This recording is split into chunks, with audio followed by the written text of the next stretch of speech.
नमस्कार दोस्तों, welcome to one day exam class. देखिए रेलवे एनटीपीसी सीडी 2 का लेवल 6 और लेवल 4 का एग्जाम आपका 9 मई और 10 मई को समाप्त हो गया, जिसकी आंसर की भी आपको 13 मई को दे दी गई। आज देखिए 14 मई है। आज हमने आपके लिए 9 मई को जो शाम की शिफ्ट में पेपर हुआ था लेवल 6 का, उस पेपर की आज हम आपको जीएस, जीके और जीए के सारे क्वेश्चन कराने जा रहे हैं। जिनका भी लेवल 2, 3, 5 में एग्जाम है वो सारे लोग इस पेपर को देखिए और पैटर्न को समझने का प्रयास करिए। इस सेट में जीएस और जीके के लगभग 50 क्वेश्चन पूछे गए थे, तो प्रयास करिएगा कि आप इन 50 प्रश्नों में से कितने क्वेश्चन को सही कर पाते हैं। आज का देखिए पहला क्वेश्चन है, भारत के निम्नलिखित में से किस पड़ोसी देश का क्षेत्रफल सबसे कम है। ये 4 ऑप्शन आपको दिए गए हैं। सबसे पहले देखिए एक बार आप लोग प्रयास करिएगा, आपके पास 5 से 6 सेकंड का समय होगा। ये पेपर आपको करा रहे हैं 9 मई की शाम के शिफ्ट का, जो आपका लेवल 6 का एग्जाम संपन्न हुआ है। तो इसका सही ऑप्शन होगा भूटान। देखिए भारत के पड़ोसी देशों में भूटान का क्षेत्रफल जो है वो सबसे कम है। कितना है? 38,394 वर्ग किलोमीटर जो क्षेत्रफल है ये भूटान का क्षेत्रफल है। भूटान और नेपाल में शायद आपको कन्फ्यूजन रहा हो, लेकिन नेपाल का काफ़ी ज़्यादा है। 1,47,181 वर्ग किलोमीटर नेपाल का क्षेत्रफल है। अगर हम भारत के पड़ोसी देशों में सबसे ज़्यादा क्षेत्रफल की बात करेंगे तो सबसे ज़्यादा क्षेत्रफल है चीन का। भारत के क्षेत्रफल का 3 गुना जो है वो चीन का क्षेत्रफल है। भारत का क्षेत्रफल भी आपके एग्जाम में पूछा जाता है, कितना क्षेत्रफल है? 32,87,263 वर्ग किलोमीटर। ठीक है, 32,87,263 वर्ग किलोमीटर जो क्षेत्रफल है वो भारत का है। भारत से 3 गुना जो है वो चीन का है। अगर हम विश्व की बात करेंगे तो विश्व में भी आप लोग याद रखिएगा, रूस, कनाडा, चीन, अमेरिका, ब्राजील, ऑस्ट्रेलिया, भारत। तो भारत 7वें नंबर पर आता है। और सबसे ज़्यादा विश्व की बात करेंगे, विश्व में सबसे ज़्यादा क्षेत्रफल जो है वो रूस का है। अगर आपको वीडियो अच्छा लग रहा हो तो वीडियो को लाइक कर दीजिएगा। अगर आप लोग पहली बार चैनल पर आए हो तो नीचे आपको लाल रंग की सब्सक्राइब की बटन दिखेगी, उसे दबाकर लाल से काली कर दीजिएगा, ताकि आने वाले वीडियो हैं वो आपके पास सबसे पहले पहुंच सकें। देखिए दूसरा क्वेश्चन है, अविनाश सांबले ने 2021 में नेताजी सुभाष राष्ट्रीय संस्थान में national federation cup senior athletics championship में पुरुषों की 3000 मीटर स्टेपल चेज कितने समय में जीती थी। ये 4 ऑप्शन दिए गए हैं और चारों ऑप्शन में आप देख रहे होंगे कि 8 मिनट, 8 मिनट, 8 मिनट, चारों ऑप्शन में कॉमन दिए गए हैं, सिर्फ सेकंड में अंतर किया गया। तो ये अविनाश सांबले कौन है? ये अविनाश सांबले महाराष्ट्र के खिलाड़ी हैं जो स्टेपल चेज करते हैं, दौड़ते हैं। स्टेपल चेज क्या होती है? जैसे कि दौड़ होती है और बीच बीच में आपको बाधाएं मिलती हैं, बैरिकेटिंग मिलती है, उसको पार करना होता है, कहीं पर पानी मिलता है। इस प्रकार से ढेर सारी बहुत सी बाधाएं रास्ते में आती हैं, उसको दौड़ करके पार करना होता है। अविनाश सांबले जो थे ओलंपिक्स के लिए क्वालिफाई भी हुए थे, और नेताजी सुभाष राष्ट्रीय संस्थान में जो ये एथलेटिक्स चैंपियनशिप हुई थी उसमें इन्होंने 8 मिनट 20.20 सेकेंड में ये प्रतियोगिता को जीती थी। तो सही ऑप्शन कौन सा ऑप्शन होगा? पहला वाला ऑप्शन जो होगा वो सही ऑप्शन होगा। तीसरा क्वेश्चन है, एकाधिकार तथा प्रतिबंधात्मक व्यवहार अधिनियम MRTP निम्नलिखित में से किस वर्ष प्रभावी हुआ। ये 4 ऑप्शन दिए गए हैं। इसमें जितने भी क्वेश्चन रखे गए हैं काफ़ी अच्छे लेवल के क्वेश्चन है। ऐसे बहुत ढेर सारे क्वेश्चन आपको मिलेंगे जो आप पहली बार पढ़ने जा रहे होंगे। यहाँ पर देखिए एकाधिकार अधिनियम कब लाया गया था? 1970, 1 जून 1970 को लाया गया था। चतुर्थ पंचवर्षीय योजना के दौरान लाया गया था। अब ये एकाधिकार अधिनियम क्या होता है? जैसे कोई कंपनी होती है, किसी वस्तु का निर्माण करते करते एक अपनी उच्च अवस्था में पहुंच जाती है। जब कंपनी उच्च अवस्था में पहुंच जाती है तो वो प्रतिस्पर्धा को ख़त्म कर देती है और बाजार में एकाधिकार स्थापित कर लेती है। तो वो बाजार को नियंत्रित करना स्टार्ट कर देती है। वो रेट को घटा सकती है, बढ़ा सकती है। तो बाजार को नियंत्रित करना अर्थव्यवस्था के प्रतिकूल माना जाता है, इसलिए ये MRTP अधिनियम लाया गया था। चौथा क्वेश्चन है, पर्यटन को बढ़ावा देने के लिए बनाया गया कृत्रिम द्वीप है पाम जुमेराह निम्नलिखित में से किस देश की परियोजना है। ये 4 ऑप्शन आपको दिए गए हैं। आपने देखा जरूर होगा पाम जुमेराह को, लेकिन आप नाम इसका नहीं सुने होंगे।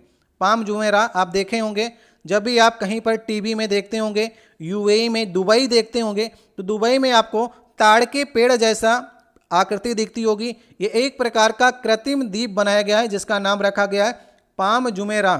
ठीक है, तो पर्यटन को बढ़ावा देने के लिए इसे 2001 में बनाना स्टार्ट किया गया था। 20 सालों तक लगातार इसे बनाया गया। तो 20 सालों से योजना चल रही है पाम जुमेराह को विकसित करने की, जो कि एक कृत्रिम द्वीप है पर्यटन को बढ़ावा देने के लिए। 5वां क्वेश्चन है, किस पूर्व एथलीट को BBC ने Indian sport women of the year 2021 में लाइफ टाइम अचीवमेंट अवार्ड से सम्मानित किया है। ये 4 ऑप्शन दिए गए। ये क्वेश्चन मैंने आपको करंट अफेयर की सीरीज में कराया भी था। अंजू बॉबी जॉर्ज ये क्या थी? पूर्व लॉन्ग जंपर थी जिन्हें लाइफ टाइम अचीवमेंट अवार्ड मिला है बीबीसी का। बीबीसी का फुल फॉर्म होता है ब्रिटिश ब्रॉडकास्टिंग कॉरपोरेशन, जो ये अवार्ड देती है। अगर हम बात करें Indian sport women of the year 2021 किसे मिला है, तो मीराबाई चानू को मिला है। ठीक है, इन्हें जो मिला है अंजू बॉबी जॉर्ज को, वो लाइफ टाइम अचीवमेंट अवार्ड मिला है इस श्रेणी का। अगर sport women of the year बात करेगा तो मीराबाई चानू को सही कीजिएगा। दोनों में आप लोग अंतर समझने का प्रयास कीजिएगा। इसका सही ऑप्शन होगा पहला वाला।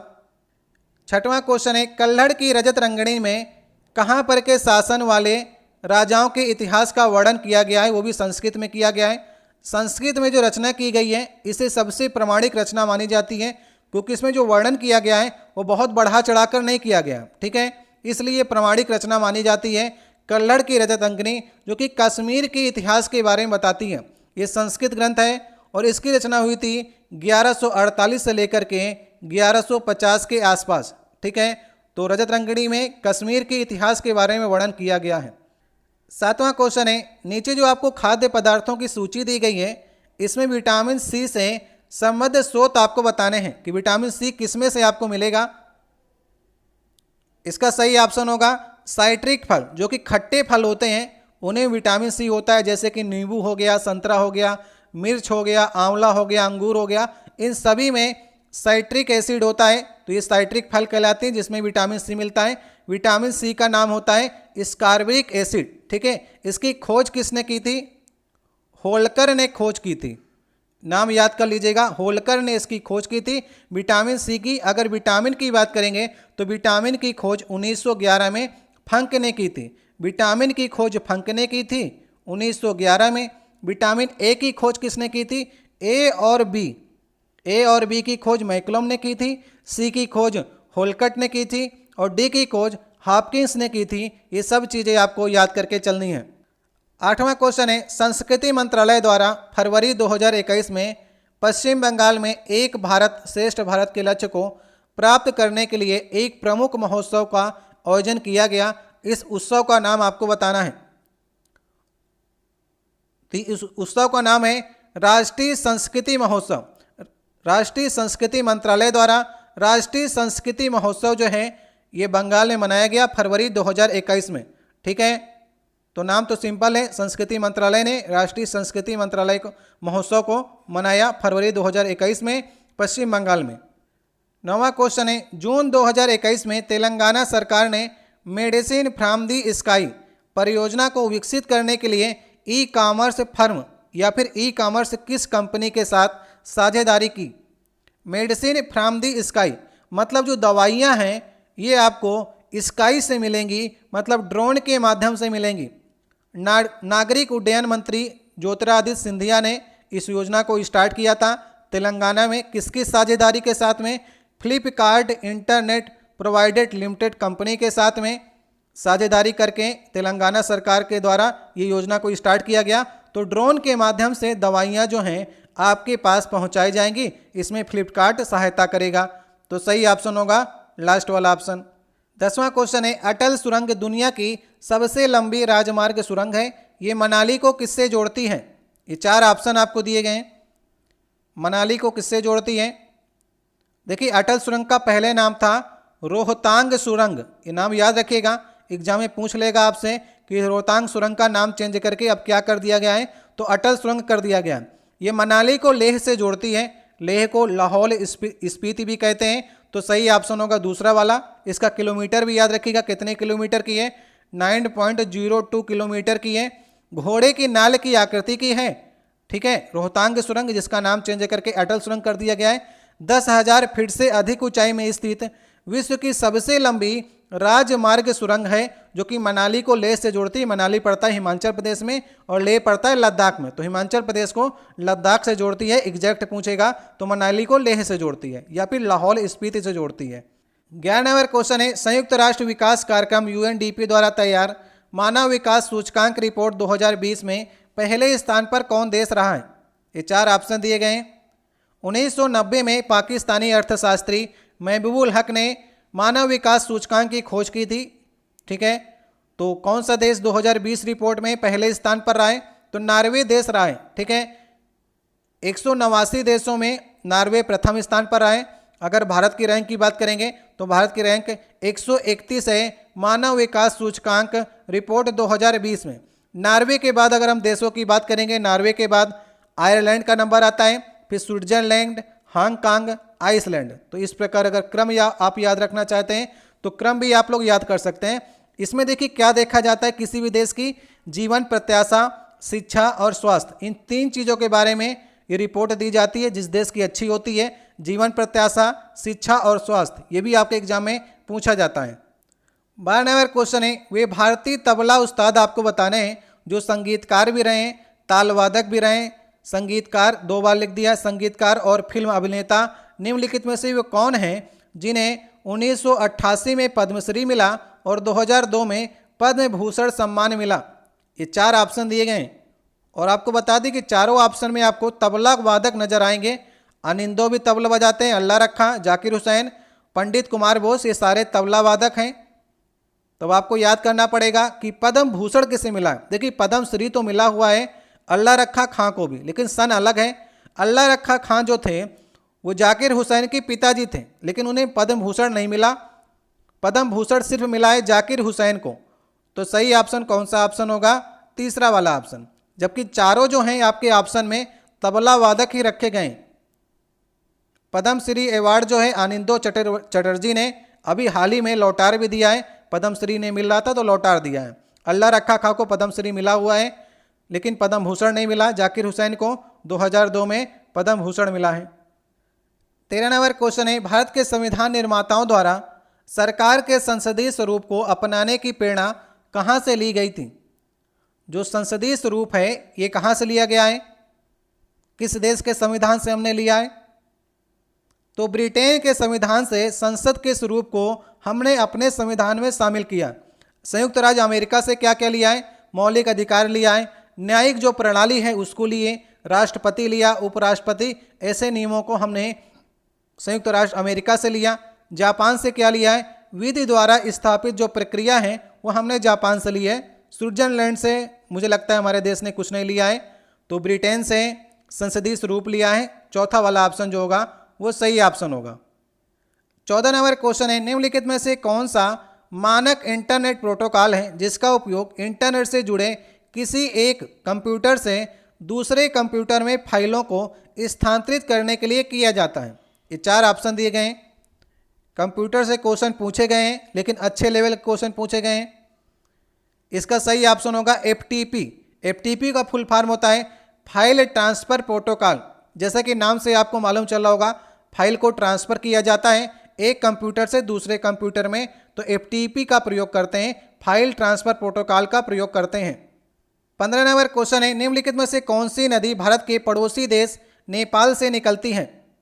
नेपाल से कौन सी नदी निकलती है? सिंधु, ब्रह्मपुत्र, राप्ती, गंगा। देखिए गंगा तो उत्तराखंड से निकलती है। सिंधु, ब्रह्मपुत्र और सतलज नदी, ये तीनों नदियाँ तिब्बत से निकलती हैं, या फिर तिब्बत जो चीन के अधीन है तो कह सकते हैं चीन से निकलती हैं। सिंधु, ब्रह्मपुत्र और सतलज। तो बचा कौन सा ऑप्शन? राप्ती नदी। इस प्रकार से भी आप सही कर सकते थे। राप्ती नदी जाकर के घाघरा नदी में मिलती है और घाघरा नदी गंगा नदी मिल जाती है। कमेंट बॉक्स में आप लोग ये बताइएगा गोरखपुर किस नदी के किनारे बसा हुआ है? कमेंट बॉक्स में आप लोग बताइएगा। ठीक है, जिसको भी आता हो कमेंट बॉक्स में बताइएगा गोरखपुर किस नदी के किनारे बसा हुआ है। 16 नंबर क्वेश्चन है, स्कैंडिनेविया एक सांस्कृतिक क्षेत्र है जो कहाँ, किस महाद्वीप में स्थित है? उत्तरी अमेरिका, अफ्रीका, यूरोप या फिर एशिया? देखिए स्कैंडिनेविया जो है ये उत्तरी यूरोप का एक प्रायद्वीप है। तो स्कैंडिनेविया में नॉर्वे, स्वीडन, डेनमार्क देश आते हैं। देखिए स्कैंडिनेविया जो आता है नॉर्डिक देशों में भी आता है। नॉर्डिक देशों में नॉर्वे, स्वीडन, डेनमार्क और फिनलैंड, आइसलैंड और फेरो द्वीप समूह आते हैं। तो ये स्कैंडिनेविया जो प्रायद्वीप है इसका ढलान जो है ये उत्तर की ओर है। वैसे यूरोप के जितने भी ज़्यादातर द्वीप हैं उनका ढलान नीचे की ओर है, लेकिन इस सांस्कृतिक द्वीप का उत्तर की ओर ढलान है। ठीक है जी, कहाँ पर पड़ता है? ये यूरोप में पड़ता है। 17 नंबर क्वेश्चन है, red earth and pouring rain नामक उपन्यास के लेखक आपको बताने हैं। काफ़ी चर्चित ये उपन्यास है। और आपने अगर सीक्रेट गेम्स मूवी देखी होगी तो उनके उपन्यास से ही ये सीरीज को बनाया गया है। तो सीक्रेट गेम्स जो है उपन्यास है कि आथर भी विक्रम चंद्रा हैं जिनसे आपने सीरीज बनी हुई है, उसको आप देखते होंगे। तो सीक्रेट गेम जो उपन्यास है विक्रम चंद्रा का ही है। और red earth and pouring rain जो है ये भी उपन्यास जो है विक्रम चंद्रा का है। इसे हिंदी में कहते हैं लाल धरती एवं मूसलाधार बारिश। तो उपन्यास किसका है? विक्रम चंद्रा का है। 1996 में इन्हें कॉमनवेल्थ का बेस्ट राइटर अवार्ड भी मिला हुआ है इसी पुस्तक के लिए। ठीक है, इसलिए पुस्तक बहुत इंपॉर्टेंट है आने वाले एग्जाम के लिए भी, और ये रेलवे एनटीपीसी CBD 2 में तो पूछा ही गया है। 18 नंबर क्वेश्चन है, बंगाल की खाड़ी के तट पर कोणार्क का जो सूर्य मंदिर बना है वो कब बनाया गया था? सही ऑप्शन होगा 13वीं शताब्दी में बनाया गया था। एग्जैक्ट सन की बात करेंगे तो 1250 ईस्वी के आसपास इसे बनाया गया था। गंग वंश के शासक नरसिंह देव प्रथम ने इसे बनाया था। नोट कर लीजिएगा, गंग वंश के शासक नरसिंह देव प्रथम ने बनाया था। उड़ीसा के पुरी में पड़ता है ये। ठीक है, सही ऑप्शन होगा 13वीं शताब्दी के आसपास ही बनाया गया था। 19 नंबर क्वेश्चन है, काली मिट्टी भारत के निम्नलिखित में से किस भाग में प्रचुरता से पाई जाती है? काली मिट्टी जिसे हम लोग रेंगुर मिट्टी भी कहते हैं, टिटनी फेरस मैग्नेटाइट के कारण इस मिट्टी का रंग जो होता है वो काला होता है। ये बेसाल्ट की चट्टानों में पाई जाती है, या फिर इसे कह सकते हैं दक्कन का पठार या फिर दक्कन ट्रैप के आसपास काली मिट्टी पाई जाती है, जिसमें आपके गुजरात और महाराष्ट्र का क्षेत्र आता है। तो सही ऑप्शन होगा लास्ट वाला ऑप्शन। तो काली मिट्टी किसके लिए उपयोगी होती है? कमेंट बॉक्स में आप लोग बताइएगा। काली मिट्टी जो है उसमें किस चीज़ की खेती की जाती है? ये कई बार मैंने आपको बताया है और आप बता भी सकते हैं। तो 2 क्वेश्चन मैंने आपसे पूछे हैं, इन दोनों प्रश्नों के आप लोग जवाब दीजिएगा। पहला तो आप लोग ये बताइएगा गोरखपुर किस नदी किनारे है और काली मिट्टी किस खेती के लिए उपयोगी होती है। 20 नंबर क्वेश्चन है, पढ़ने की आपको पुस्तक बतानी है जो संस्कृत व्याकरण का विकास हुआ है। तो उस पुस्तक का नाम बताना है, पढ़ने की पुस्तक है ये सबको मालूम है। देखिए अष्टाध्यायी जो है ये पढ़ने की पुस्तक है जिसमें संस्कृत व्याकरण की प्रारंभिक विकास के बारे में बताया गया है। बुद्ध चरित्र भी आपके एग्जाम में बहुत बार पूछा गया है। बुद्ध चरित्र जो है ये अश्वघोष की पुस्तक है। ठीक है, बुद्ध चरित्र हो गया, महावस्तु, ललित विस्तार, ये सभी बौद्ध ग्रंथ हैं। महावस्तु और ललित विस्तार जो हैं ये किसी एक लोगों ने नहीं लिखे हैं, ये कई लोगों ने मिलकर के लिखे हैं। तो महावस्तु और ललित विस्तार को आप नहीं बता सकते, जबकि बुद्ध चरित्र जो है वो अश्वघोष द्वारा लिखी गई रचना है।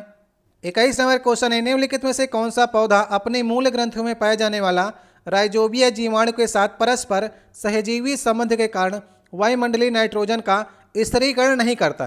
आपसे कभी कभी एग्जाम में पूछेगा कि नाइट्रोजन का स्थिरीकरण कौन करता है। अब इसने पूछ लिया नहीं करता है। देखिए पौधे क्या करते हैं, डायरेक्ट वायुमंडल से नाइट्रोजन नहीं ले पाते हैं। तो जब डायरेक्ट नहीं ले पाएंगे तो किसी न किसी सहजीवी की उन्हें आवश्यकता पड़ेगी।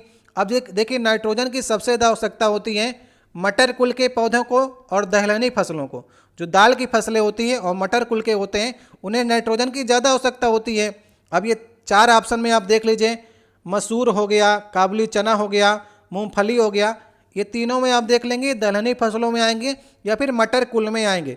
तो ये नाइट्रोजन का स्थिरीकरण करते हैं। तो कौन नहीं करेगा? गूलर नहीं करेगा। सही ऑप्शन होगा लास्ट वाला ऑप्शन। तो देखिए इनकी जड़ों में क्या होता है, राइजोबियम एक जीवाणु होता है, इनकी जड़ों में होता है, वो वायुमंडल से नाइट्रोजन को लेता है, वायुमंडल से नाइट्रोजन को लेकर के नाइट्रोजन नाइट्राइट बनाता है, जो कि पौधों के लिए काफ़ी ज़रूरी होता है। इससे क्या होता है, वायुमंडल से आपने नाइट्रोजन ली, फिर उसको यूज किया, फिर ज़मीन में छोड़ दिया, तो इससे नाइट्रोजन का स्थिरीकरण होता है और पौधा भी बड़ा हो जाता है। और जो राइजोबियम जो जीवाणु है इसको पौधे से पोषण मिल रहा होता है, तो सहजीवी संबंध होता है, ये नुकसान नहीं पहुंचाता है। 22 नंबर क्वेश्चन है, किसी निश्चित समयावधि में लिंग और आयु के आधार पर जनसंख्या के विभाजन को दर्शाने वाला आरेख क्या कहलाता है? ये सारे नए क्वेश्चन हैं, करने का प्रयास करिए आने वाले एग्जामों के लिए आप। तो लिंग और आयु का आधार जो है, अगर आप जनसंख्या देखेंगे जनसंख्या के आंकड़ों पर, तो जहाँ पर लिंग और आयु की बात करेगा वहाँ पर जनसंख्या पिरामिड बनाने का प्रयास करता है। ये पिरामिड कैसा होता है, त्रिकोणीय प्रदर्शन करता है। जनगणना के समय में खास करके लिंग और आयु में भेद करने के लिए इसको प्रकाशित किया जाता है। इसकी खोज किसने की थी? WM थॉमसन ने इसकी खोज की थी और आर्थर, दोनों का नाम आता है। आर्थर लेविस, WM थॉमसन, ये दोनों ने इसका प्रतिपादन किया था जनसंख्या पिरामिड का। ठीक है, तो लिंग और आयु के आधार पर जनसंख्या का विभाजन किया जाता है जनसंख्या पिरामिड के द्वारा। 23 नंबर क्वेश्चन है, ऋग्वेद में देखिए 1028 सूक्ति हैं का संग्रह है और इसे कितने मंडल में विभाजित किया गया है? बताइए, ऋग्वेद में 1028 सूक्ति हैं तो मंडल कितने हैं? मंडल देखिए 10 मंडल है इसमें। अगर ऋचाएँ की बात करेगा तो 10,462 जो हैं वो ऋचाएँ हैं। सूक्ति 1088 हैं, 10,462 ऋचाएँ हैं, 10 मंडल हैं और इसे सबसे प्राचीन वेद माना जाता है।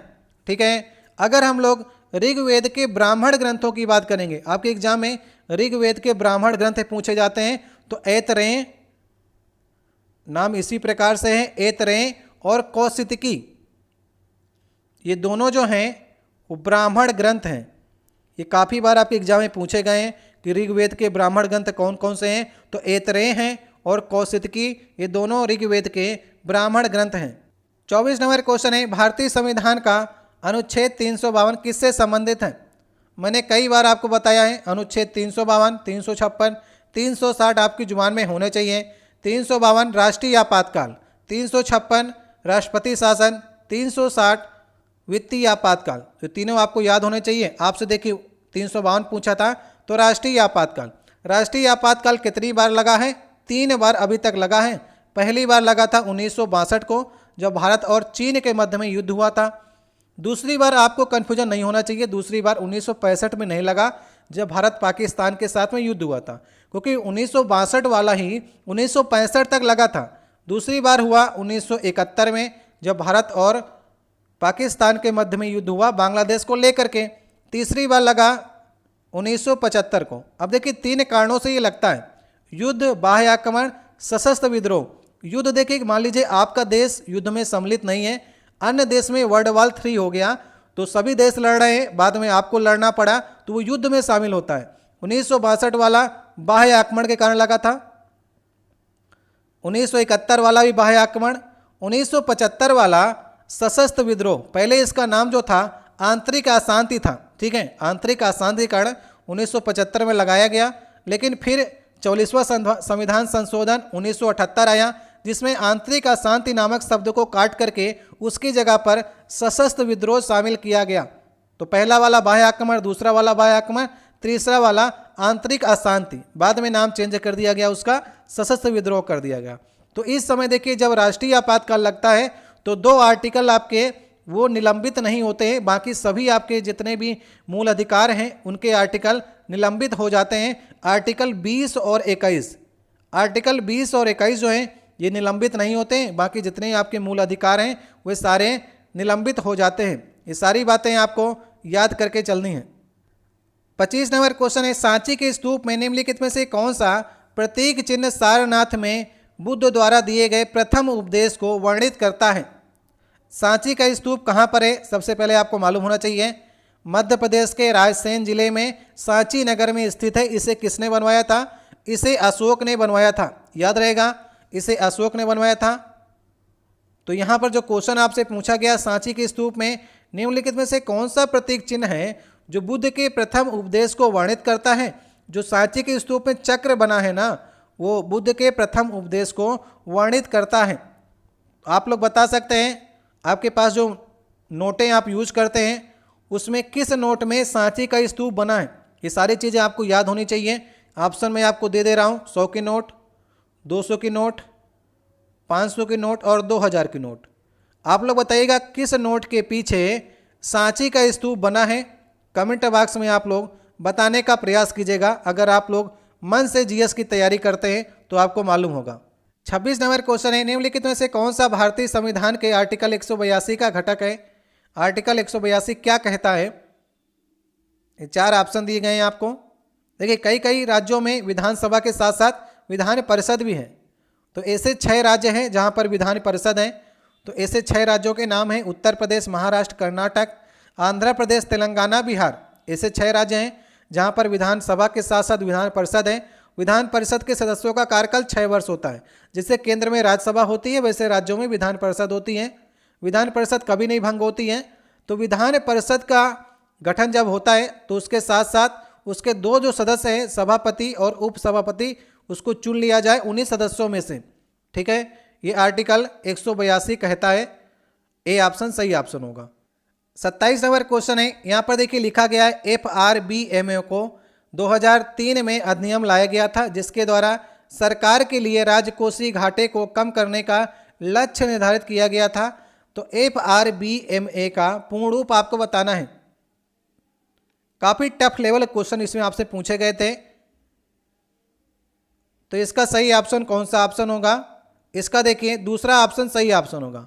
इसमें लिखा गया है physical responsibility and budget management act. ठीक है, अब ये एक्ट क्या कहता है? इस एक्ट में चर्चा की गई है राजकोषीय घाटे की, मतलब कि फिजिकल डेफिसिट के बारे में चर्चा की गई थी कि राज्य का खर्च ज़्यादा है और आय कम है, तो सरकारी राजस्व और सरकारी व्यय के बीच में संतुलन को कैसे स्थापित किया जाए, इसके लिए लक्ष्य निर्धारित किए गए थे और ये अधिनियम को लाया गया था। दूसरा ऑप्शन सही ऑप्शन होगा। 28 नंबर क्वेश्चन है, हेपेटाइटिस ए में कहाँ पर सूजन आती है जो हल्के से गंभीर बीमारी में बन जाती है? तो हेपेटाइटिस कहाँ पर होता है? देखिए हेपेटाइटिस यहाँ पर ए कर दिया, ABCDE 5 प्रकार की होती है, जिसमें से बी और सी जो होती हैं वो ज़्यादा खतरनाक होती हैं। तो इसे कहते हैं यकृत।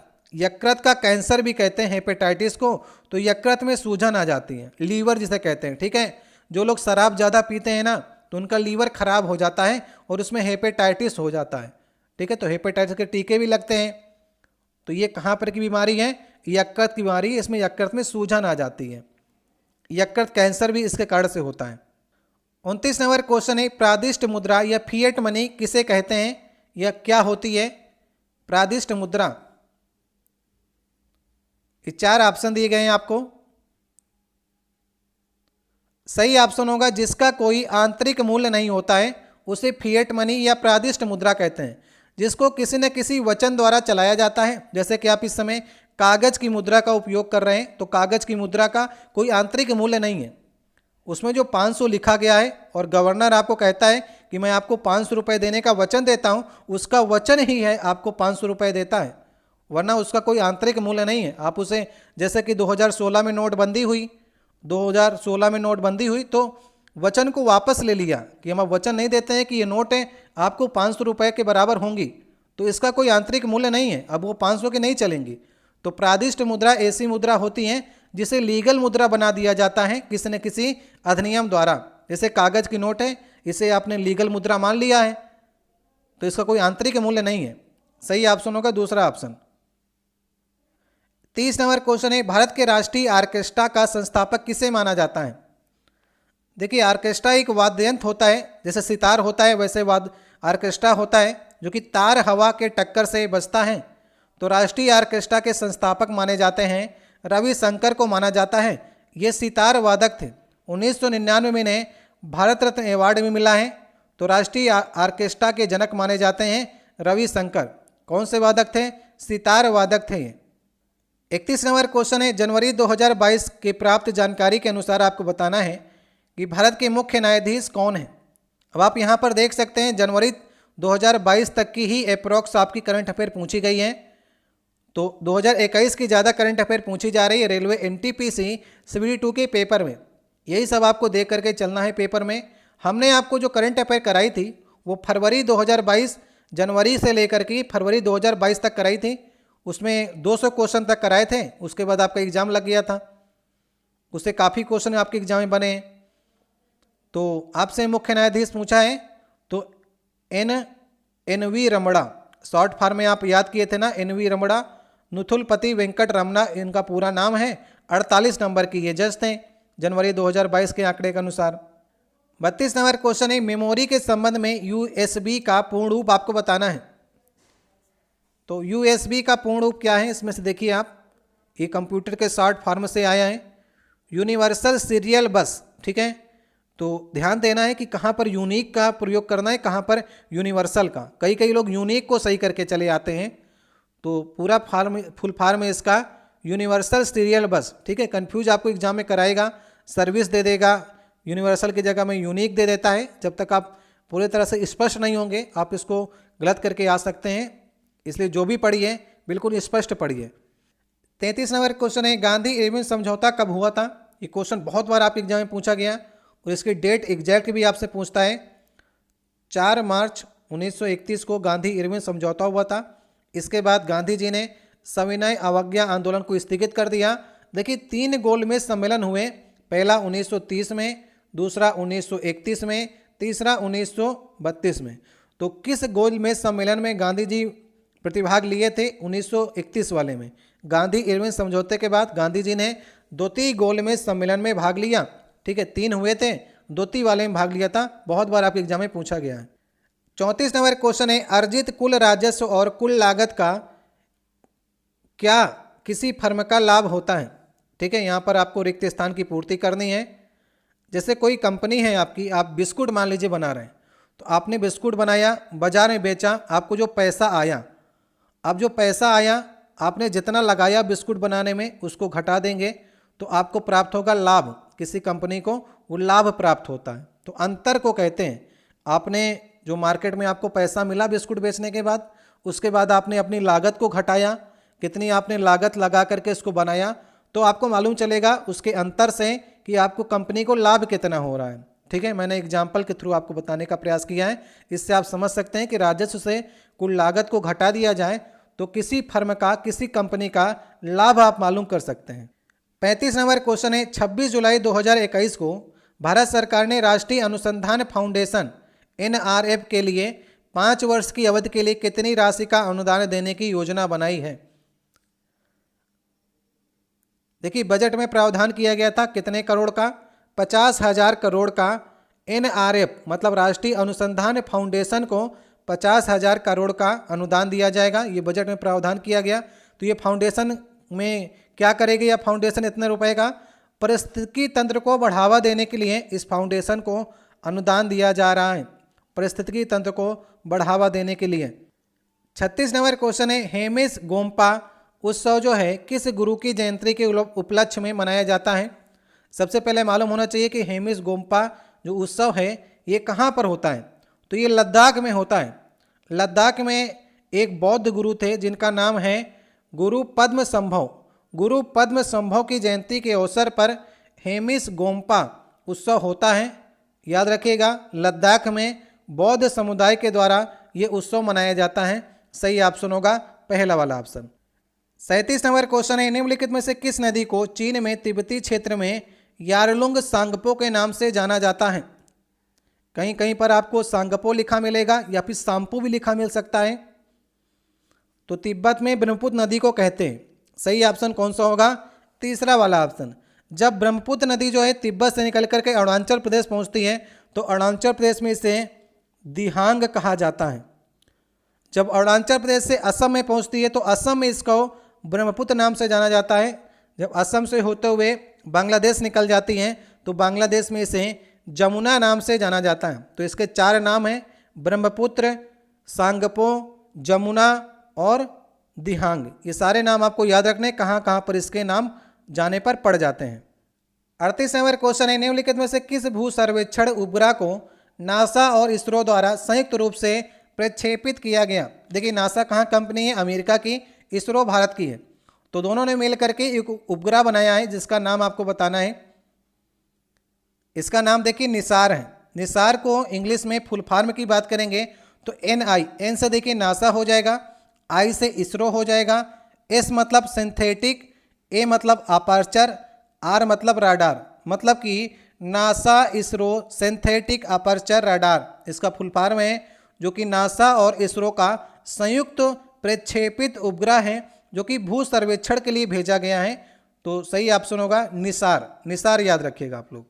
39 नंबर क्वेश्चन है, विख्यात गायिका MS सुब्बलक्ष्मी एक भारतीय कर्नाटक गायिका थी जिनका जन्म कहाँ पर हुआ था? जन्म आपसे पूछा है और एग्जैक्ट आपसे पूछा है किस राज्य के किस जगह पर हुआ? तो मदुरई पड़ता है तमिलनाडु में। तो मदुरई में तमिलनाडु में MS सुब्बलक्ष्मी का जन्म हुआ। 1998 में इन्हें भारत रत्न मिला और 1998 जब भारत रत्न मिला तो भारत की पहले संगीतकार थी जिन्हें भारत रत्न मिला। ठीक है, MS सुब्बलक्ष्मी, आप लोग याद रखिएगा, 3 लोग को मिला था उस समय, MS सुब्बलक्ष्मी को, C सुब्रमण्यम को और जयप्रकाश नारायण को मरणोपरांत मिला था 1998 में। 3 लोग को भारत रत्न से सम्मानित किया गया था। 40 नंबर क्वेश्चन है, निम्नलिखित में से किस उपग्रह की कक्षा सूर्य समकालिक नहीं है? देखिए, उपग्रह क्या करते हैं, ग्रह के चारों ओर चक्कर लगाते हैं, और ग्रह क्या करते हैं, किसी न किसी तारे के चारों ओर चक्कर लगाते हैं। जैसे हमारी पृथ्वी सूर्य के चारों ओर चक्कर लगा रही है, और सूर्य के जो उपग्रह हैं वो पृथ्वी के चारों ओर चक्कर लगाते हैं। तो कौन सा ऐसा उपग्रह है जो सूर्य समकालिक नहीं होगा? तो इसमें 4 ऑप्शन में आप देख रहे हैं मेटियोसैट। जो मेटियोसैट ये उपग्रह है, एक प्रकार का वेदर फॉरकास्टिंग वाला उपग्रह है, जो मौसम की जानकारी आपको प्रदान करता है।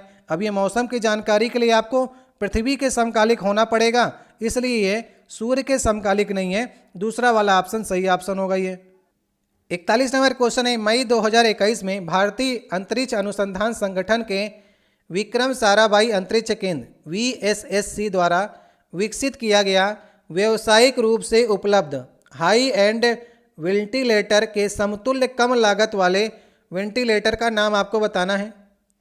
तो कम लागत का देखिए वेंटिलेटर बनाया गया था। कोरोना महामारी में वेंटिलेटर की काफ़ी आवश्यकता थी, तो वेंटिलेटर काफ़ी महंगे आते थे। तो कम लागत का जो वेंटिलेटर बनाया गया उसका नाम आपको बताना है। वायु नाम था, VAU।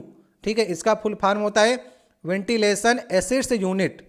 तो वायु बनाया गया था, नाम याद रखिएगा। कोरोना के काल में सस्ता वेंटिलेटर बनाया गया था। तो कौन सा ऑप्शन सही होगा? लास्ट वाला ऑप्शन सही ऑप्शन होगा। 42 नंबर क्वेश्चन है, निम्नलिखित में से कौन सा कथन इस अस्थायी विनिमय दर के लिए उचित है? अस्थायी विनिमय दर के लिए कौन सा कथन उचित होगा? 4 ऑप्शन है। इसमें देखिए अर्थशास्त्र के जो क्वेश्चन पूछे हैं वो भी अंदर से क्वेश्चन पूछे हैं, मतलब जो भी जानकारी हो आपको वो अच्छे से जानकारी होनी चाहिए। सही ऑप्शन होगा अस्थायी विनिमय दर के लिए यह मांग और आपूर्ति के बाजार शक्तियों द्वारा निर्धारित होता है। जैसे कि आप देखते होंगे आपकी मुद्रा को किसी अन्य मुद्रा से तुलना की जाती है। जैसे रुपया जो है डॉलर के मुकाबले कितना मजबूत हुआ या कितना कमज़ोर हुआ। मान लीजिए कि 76 रुपये बराबर $1 के है, आप देखते होंगे कभी ये 75 हो जाता है, कभी 77 हो जाता है, तो ये चेंज होता रहता है। अस्थायी विनिमय दर होता है, ये मांग और आपूर्ति के बाजार शक्तियों से नियंत्रित होता है, जिसमें थोड़ा बहुत बदलाव, चाहे पॉइंट का बदलाव आए, लेकिन प्रतिदिन बदलाव आता है। तो अस्थायी विनिमय दर जो होती है मांग और आपूर्ति के बाजार शक्तियों द्वारा निर्धारित होती है, इसलिए इसके मूल्य में परिवर्तन होता ही रहता है। 43 नंबर क्वेश्चन है, गरीबी रेखा की अवधारणा पर चर्चा करने वाले प्रथम राजनीतिक हस्ती कौन थे? देखिए, गरीबी रेखा पूछे आपसे या फिर राष्ट्रीय आय की चर्चा करने पर, दोनों का आंसर आपको बताना है। दोनों का आंसर होगा दादा भाई नौरोजी। दादा भाई नौरोजी ने सबसे पहले 1867-68 में गरीबी रेखा के बारे में चर्चा की, और साथ ही साथ राष्ट्रीय आय और प्रति व्यक्ति आय की गणना करने वाले पहले राजनीतिक हस्ती थे, जिन्होंने 1868 के आसपास भारतीय व्यक्तियों की प्रति व्यक्ति आय बताई थी। 20 रुपये प्रति व्यक्ति आय थी। तो किसने गरीबी रेखा की अवधारणा या फिर राष्ट्रीय आय की अवधारणा दी थी? सबसे पहले दादा भाई नौरोजी का नाम आता है। सही ऑप्शन होगा लास्ट वाला ऑप्शन। यहाँ पर आपसे घुमा करके पूछा गया राष्ट्रीय आय या फिर प्रति व्यक्ति आय पूछता तो ज़्यादातर लोग इसका उत्तर बिल्कुल सही उत्तर देते हैं, लेकिन गरीबी रेखा से आपको थोड़ा से भ्रमित कर दिया। जो गरीबी रेखा में चर्चा की थी और ये आंकड़े प्रस्तुत किए थे, इसलिए दादा भाई नौरोजी सही ऑप्शन होगा। 44 नंबर क्वेश्चन है, जियान लुइगी डोनोरुमा कौन थे जिनका नाम जुलाई 2021 में खबरों में आया? ये विदेशी हैं। सबसे पहले नाम से ही आपको मालूम चल रहा होगा। तो कौन है जो जुलाई में बहुत खबरों में थे? सही ऑप्शन है, ये खिलाड़ी हैं, ये फुटबॉलर हैं, और इटली टीम जो थी इंग्लैंड को हरा करके 53 साल बाद यूरो कप को जीता, और यूरो कप को जिताने में इस खिलाड़ी का महान योगदान था, इसलिए इसे इटली का राष्ट्रीय हीरो भी घोषित किया गया। बहुत चर्चा में था। यूरो कप इटली ने 53 साल बाद जीता, और इस युवा गोलकीपर ने एक अहम योगदान दिया इटली को यूरो कप जिताने में, जो कि इंग्लैंड को हरा करके जीता। इसलिए खिलाड़ी जो था वो चर्चा में था, इटली का राष्ट्रीय हीरो भी घोषित किया गया। ठीक है, नाम से आपको मालूम चल रहा होगा विदेशी है, लेकिन खिलाड़ी था जो काफ़ी दिनों तक आप देखते होंगे पेपर में इसकी चर्चा होती थी। 45 नंबर क्वेश्चन है, सिद्धि धमाल नृत्य जो है निम्नलिखित में से किस या राज्य या केंद्र शासित प्रदेश का है? सिद्धि धमाल, देखिए धमाल अलग है और सिद्धि धमाल अलग है। धमाल हरियाणा का है और सिद्धि धमाल पूछेगा तो गुजरात का है। ठीक है, तो ऑप्शन से वैसे हटा भी लिया था, जो ऑप्शन से कन्फ्यूजन वाले थे वो हटा लिया गया। सिद्धि धमाल जो है ये गुजरात का लोक नृत्य है। 46 नंबर क्वेश्चन है, गोवा भारत का 25वां राज्य कब बना? ये 4 ऑप्शन आपको दिए गए हैं। देखिए गोवा के बारे में बता दें, गोवा में पुर्तगाली स्वतंत्रता के बाद तक बने थे, लेकिन 18 दिसंबर 1961 को भारत सरकार ने कार्रवाई की, गोवा और दमन द्वीप से पुर्तगालियों को निकाल करके बाहर कर दिया। लेकिन 1961 में गोवा पर जब पूर्ण अधिकार हो गया तो भारत सरकार ने इसे केंद्र शासित प्रदेश बनाए रखा। 1961 से लेकर के 30 मई 1987 तक गोवा केंद्र शासित प्रदेश था। फिर इसे केंद्र शासित प्रदेश से हटा करके राज्य का दर्जा मिला, तो ये 25वां राज्य बना 30 मई 1987 को। चलिए कमेंट बॉक्स में आप लोग ये बताइएगा कि कौन से ऐसे विदेशी यात्री थे या व्यापारी थे जो सबसे पहले भारत आए और सबसे लास्ट में भारत से गए। आपको ऑप्शन दे देते हैं, डच, फ्रांसीसी, पुर्तगाली और अंग्रेज। ये 4 ऑप्शन आपको देते हैं। जो सबसे पहले भारत में आए थे वही सबसे बाद को भारत को छोड़कर गए। कमेंट बॉक्स में आप लोग बताने का प्रयास कीजिएगा, बहुत बार आपके एग्जाम में पूछा गया है। 47 नंबर क्वेश्चन है, निम्नलिखित में से कौन सा तत्व आधुनिक आवर्त सारणी के डी ब्लॉक का तत्व है? ठीक है, देखिए यहाँ पर सोडियम लिखा गया है। सोडियम किस ब्लॉक में आता है? सोडियम एस ब्लॉक में आता है। मैग्नीशियम भी एस ब्लॉक में आता है। कैल्शियम भी एस ब्लॉक में आता है। जो यहाँ पर फेरस लिखा गया है, लोहा जिसे हम लोग कहते हैं, ये आपका डी ब्लॉक का तत्व है। तो सही ऑप्शन कौन सा ऑप्शन होगा? तीसरा ऑप्शन। 3 जो आपको दिए गए एस ब्लॉक का है और 1 ही डी ब्लॉक का है, तो तीसरा ऑप्शन सही ऑप्शन है। 48 नंबर क्वेश्चन है, टाटा एयरलाइंस का शुभारंभ मूल रूप से किस वर्ष किया गया था? टाटा एयरलाइंस, जिसे टाटा ने फिर से खरीद लिया, पहले सरकार के पास थी टाटा एयरलाइंस, एयर इंडिया के नाम से चलती थी, तो जेआरडी टाटा ने 1932 में इसका शुभारंभ किया था। टाटा एयरलाइंस का जेआरडी टाटा ने, ठीक है। भारत सरकार ने 1948 में इसकी 49% हिस्सेदारी खरीद ली और फिर धीरे धीरे करके भारत सरकार के पास 76% की हिस्सेदारी आ गई। फिर अभी आपको मालूम है टाटा एयरलाइंस जो है एयर इंडिया है, 2022 में फिर से टाटा के पास आ गई है। कितने हज़ार करोड़ में खरीदा है?